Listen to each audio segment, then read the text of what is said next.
Before we get going into the video, my name is Brando. For the new viewers, I'm the founder of Brandlux Media. We are an e-commerce growth agency. We've been able and so fortunate to work with 100 plus partners. And so the reason I started this channel is to document every framework that I know is proven to work and that actually work, so that you can get some value from it and, hopefully make your business a success. With no further ado, I hope you enjoy this video. Hey, how's it going? This is Brando from Brandlux Media, and today is going to be an exciting one because I'm going to bring you through the exact same process that we use to scale a client all the way up to 400K per month with a 3x return on ad spend. I'm going to bring you through two things. Number one, the exact same creative infrastructure that we set up for the client. And number two, the exact same sales page structure and framework that we still installed into the client's business, okay? With no further ado, let's get right into the video.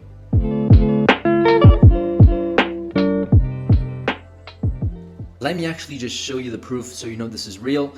This is, their triple whale account. As you can see here in September, between September 3rd and October 3rd, we scaled all the way up to $400,000 a month. We spend $141,000 a month on ads, and the blended return on ad spend for the brand was a little over 3x return. Okay, so amazing returns. The break even for the business was around actually below 2, so this is very profitable. And as you can see here, we spent over $100,000, to be exact, $113,000 on Facebook with a 2.83x return. This is what Triple Whale reported, and Google Ads was also quite decent, $27,000 with a 4.3x return on ad spend. So all the way, once again, blended, we were able to achieve a 3x return, and this was very, very profitable for the client. Okay, just so you know that this is actually our effort. Let me actually show you when we first started working with the client.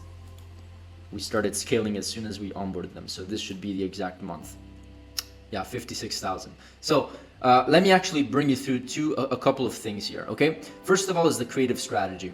And the creative strategy is so crucial for scaling because you cannot actually increase your ad spend if you don't have enough creatives. If you don't have enough creatives, you can't increase your ad spend. And this is actually a rabbit hole that a lot of brand owners go through because they just think that once you get as you see here, a 3.63 ROAS, as you scale, the ROAS is going to keep on staying the same, if not go higher. This is actually not how it works. The more you increase spend, the more the returns diminish because creatives get burnt, ad fatigue, more competition, rising advertising cost, a bunch of different things. So in this video, I'm going to show you, I'm going to switch my screen over here. Hopefully you can see this, and bring you through the exact diagram and framework that we use to scale our client from a creative perspective, okay? And the one thing that we really focused on was user-generated content. I'm not here to sell you on why UGC actually works, user-generated content. If you don't know that by now, you're definitely behind because it's definitely one of the most trending ways to actually sell your product, right? What better way to have somebody else sell the product for you, right? And so this is the exact process that we went through. The first thing that we established, okay, for the client was a winning offer, right? You can have a winning product, it definitely helps, of course it helps, but we also try to increase the perceived value of the product by adding multiple aspects to the offer, like free shipping, a 20% discount for first-time buyers. We also added an ebook. We'd really increase the perceived value. So once you have a winning, you don't have to have an offer necessarily. You can also just sell a product. But I always like to say to my clients, is it better to promote an offer or just the product? And of course, the offer is always going to be the first choice. So if you have the chance, create an offer. Once you find a winning offer, this is where you have to test different marketing angles from, on the front end. And when I say the front end, I essentially mean your social ads or whatever you're promoting, the front end of the funnel. So angle 1, angle 2, angle 3. We actually tested like over a dozen angles, but I didn't want to put 12 over here just for the sake of the example. So the whole strategy here is that after you find a winning offer, you test different angles. What does an angle mean? I'll give you an example. Like there's different level of awareness that people have of a particular product. There's people that are product aware, solution aware, problem aware, completely aware of the product, or completely unaware of the product. And of course, you need to create marketing angles that resonate with each pillar, right? Or else you cannot use a problem aware marketing angle with if you want to promote to somebody that is completely unaware of the product, right? So there needs to be like congruency in how you do your marketing and who you're reaching out to, and who you're reaching out to, but who you're showing your marketing message to. So once we find that winning angle, then that's when we really start scaling with user-generated content. We don't really want to invest too much in UGC before we actually just crack paid ads and we start getting some some winning angles and profitable campaigns. Once we have that, we can just go all in on UGC, because that is what is going to allow us to scale really, really aggressively. So let's just assume that we tested 3 angles. Angle number 2 is the winner. And then we just move all the way over here. And we actually just partner with creators. In my case, we partner with, I believe we partnered with like 15 UGC creators, and 2 or 3 of those creators were actually just amazing. And so once again, the strategy lies in this process. Once you find these creators, let's just say you find 5, not all of them are gonna work. And a lot of people like actually, and this is kind of like really, an interesting topic, they test like 2 or 3 UGC creators with like some, 2 or 3 scripts or frameworks, and they don't perform. And then they think that UGC is just something that doesn't work nowadays. That's actually not the reality, and it's not true. So if you ever go in a situation where like 1 or 2 things that you tested did not work, it doesn't mean that the entire process doesn't work. So once again, make sure to test at least 10 to 15 UGC creators with different frameworks and storyboards and structures, okay? So in our case, we tested around 15, 2 or 3 were winners. We found the perfect creator with the perfect script, and then we had them create 3 to 5 UGC ads each, okay? And this is really where we started getting that volume for the ads. So once again, just imagine, if you partner with 5 creators, you have 5, 10, 15, 20, up to 25 plus ads. Not even to mention the variations and the mashups that you can create once you have 25 pieces of content, right? So this is super powerful because it allowed us, once again, to scale the paid ads with additional content, right? We're essentially, see it this way, we're essentially beating our competition from a creative perspective, not how we structure our ad account, but from a creative perspective, right? Which is where a lot of brands actually lack.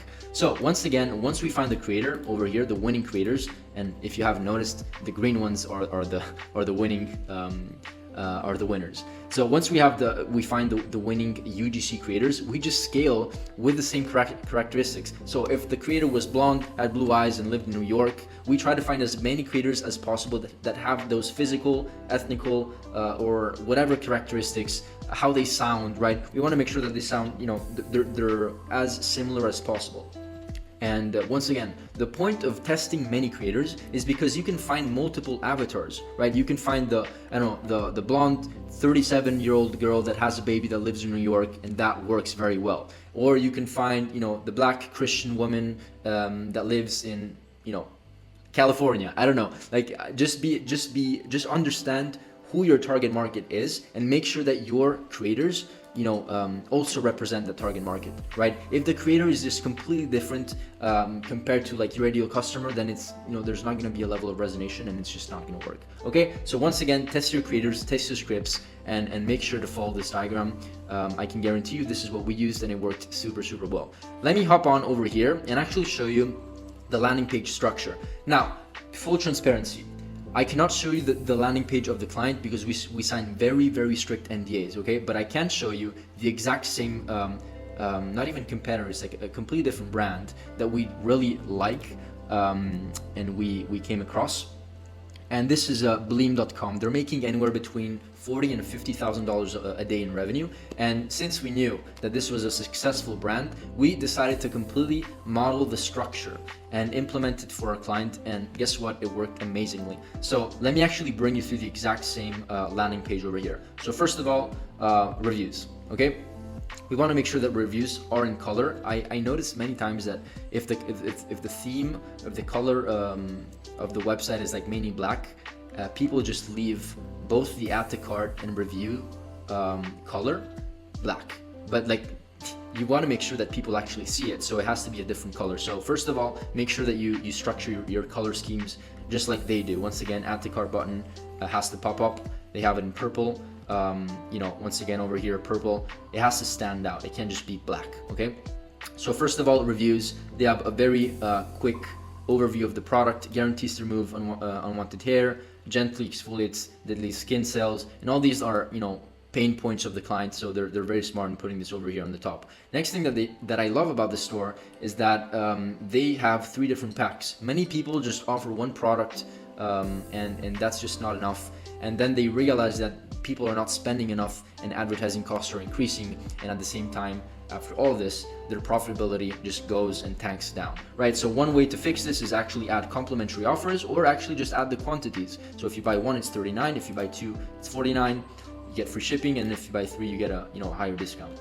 Also, putting the most popular badge over here is very effective, because people just follow actions based on like what other people similar to them, if you get my point. Okay, so this is this section over here. Over here we have some very basic drop downs. How does it work? Instructions, shipping, and returns. You always want the shippings and returns over here, because that's one of the first things that they think about. What if it doesn't work? How hard is it to actually get the product back and receive a refund or something like that? So you have it over here. So I love the entire structure over here so far. They have a bunch of reviews. Once again, social proof. I believe they also had something else regarding social proof. I'll see if I find it later. But yeah, social proof is the first thing they say. Once again, social proof over here, a bunch of reviews, a bunch of customers.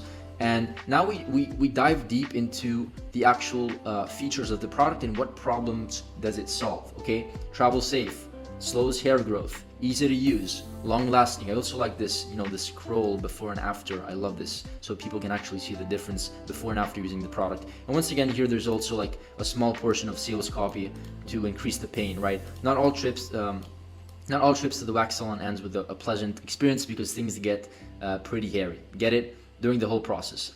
Meet XYZ the product. So they're introducing more pain and then introducing the product. Okay, so this is a great way to do it.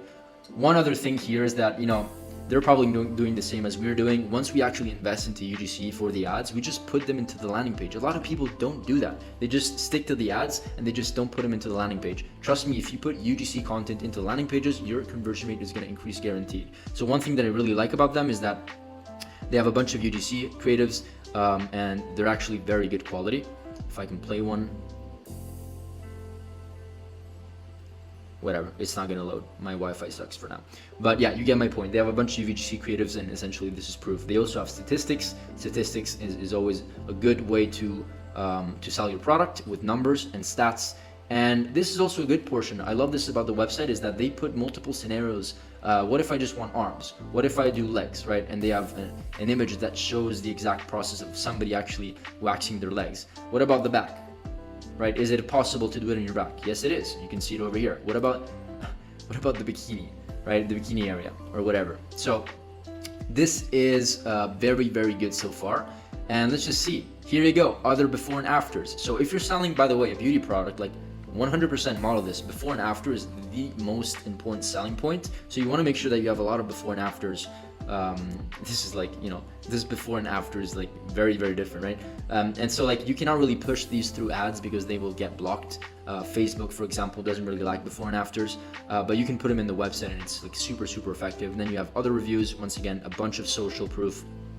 One other thing that I love about this is that they also do, they compare their product with others, right? They can't maybe put a direct competitor, but you can do this in the same way with any product. You can put your, you can put certain characteristics and features over here, and then you can compare it with a competitor.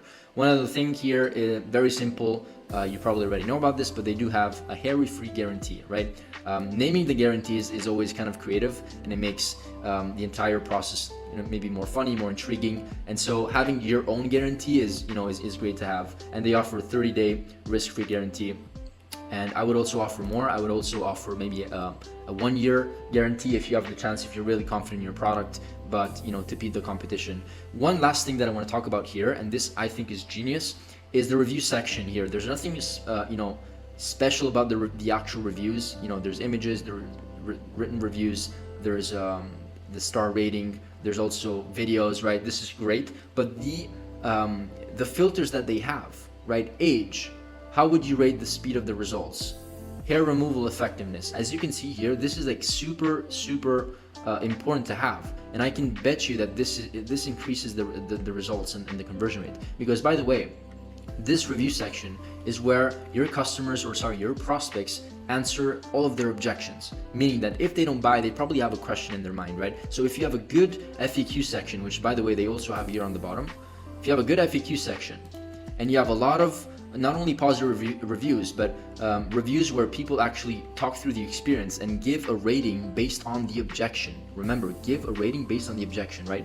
And I can bet you that these are like the most frequently asked questions. How would you rate the speed of the results? How fast do I get the results? How would you rate the effectiveness of the product? Hair removal effectiveness, right? So this is genius, and if you don't have this, I really recommend having something like this, okay? So overall, this is the same exact structure that we used to scale our client, it's been working super well. Once again, one thing that I always tell my clients, I don't want to reinvent the wheel, right? I want to make sure that we structure our marketing and our frameworks with already proven frameworks so that we don't have to reinvent the entire wheel.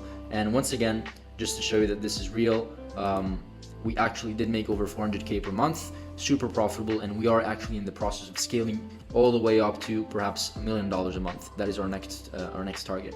Okay, so this is it for this video. Hopefully it was valuable. Let me know if you have any questions about the creative process, about landing pages, and anything regarding e-commerce. Okay, that's it for this video, and see you in the next one. On a side note, before I end it off here, if you actually own an e-commerce business and you want your business and your brand to be audited, we can just hop on a call, hop on a free strategy session with myself or one of my team members, and we can pretty much have a conversation about your roadmap towards next year and how perhaps you can reach your goals. The conversation is very laid back. It's honestly just to understand if there's an opportunity for us to do even business together one day. Okay, with no further ado, thank you once again. And who knows, maybe see you in the next masterclass.